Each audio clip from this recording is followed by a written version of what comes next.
Segment 9, Nikud 5, Nikud Bet. Lo yihye lecha Elohim acherim al panai.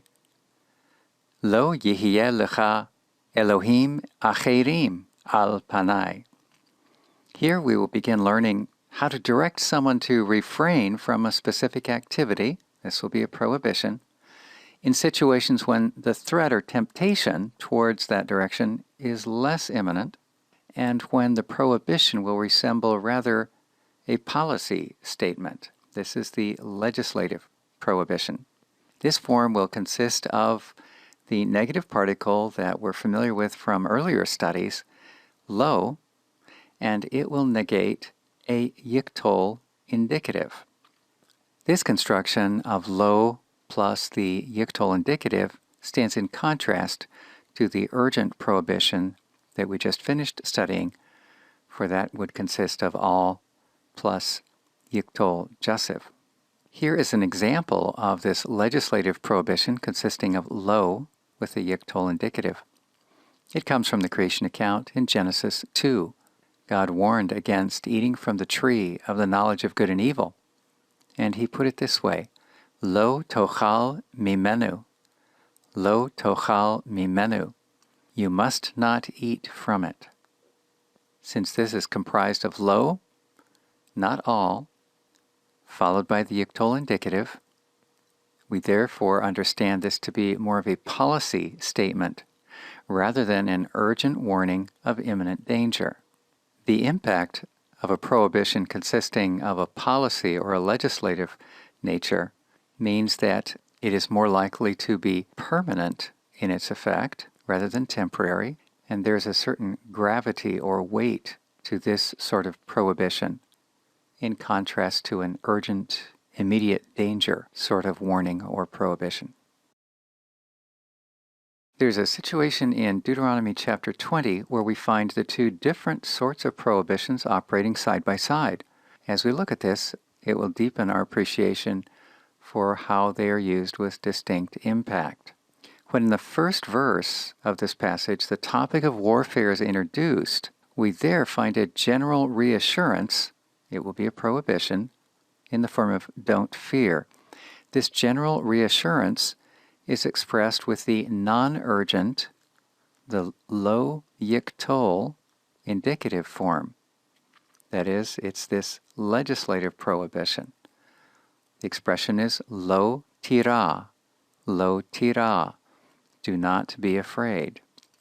In the next two verses, however, we encounter a transition from that less urgent to a more urgent situation. The greater urgency arises from the fact that now the conflict has become imminent. The war is not just generally anticipated, but now they're given instructions for when the battle is engaged. Now when you are approaching the battle, verse 2, and today you are approaching the battle against your enemies, verse 3, these indicate imminent hazard. Interestingly, we encounter the same verb, yara, with the negation, don't fear, now in this more urgent setting, but you'll notice that the expression has shifted from the policy or legislative sort of prohibition. It has ramped up to the more urgent type, al tir'u, al tir'u. This is all with the jussive for an urgent sort of prohibition. So a rather intriguing fine-tuning in the writer's selection. Same sort of message, don't be afraid, but going from a general policy long before the war, and then an urgent prohibition as the battle is engaged.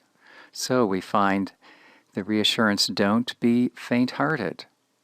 The prohibition is the urgent sort, al yerach levavechem, al yerach levavechem. And now, do not be afraid. Al tir'u, al tir'u. Thirdly, do not be alarmed.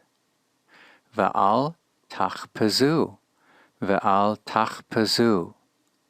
And finally, do not be terrified because of them, the enemy. Ve'al ta'aratzu mipneihem. Ve'al ta'aratzu mipneihem. To summarize the primary contribution of this segment, when wishing to present a rather legislative or policy-oriented prohibition, we want to construct this with the rather customary negative particle lo, followed by a yiktol form that will be indicative, not adjessive.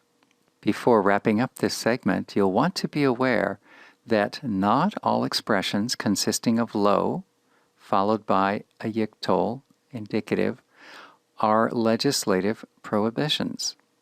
What we're saying is this: there are times when you will encounter lo followed by a standard indicative yiktol, which is not issued as a command, but rather is simply a negative future statement. Here are two examples that will make this clear.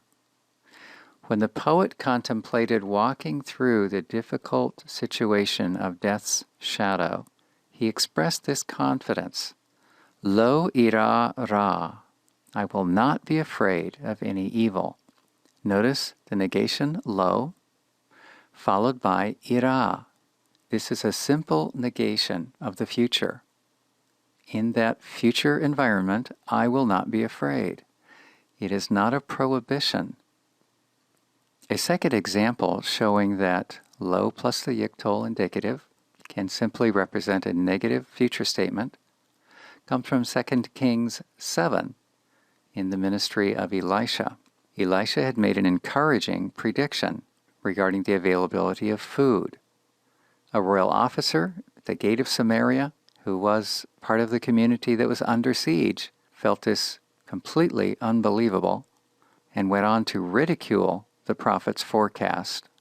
The prophet then confronted him with this prediction, not a prohibition, but a prediction. Lo tochel, you will not eat. In fact, on the next day, the officer perished as a group of Israelites stampeded out through the gates to lay hold of some food that had become plentifully available, just as the prophet had predicted. Lo tochal is not a prohibition, you must not eat, but rather a prediction of a negative sort, you will not eat. When we encounter situations where lo plus a yiktol has the potential of ambiguity, we will look to the context for clues to help us differentiate between a legislative prohibition and a simple negative description about the future.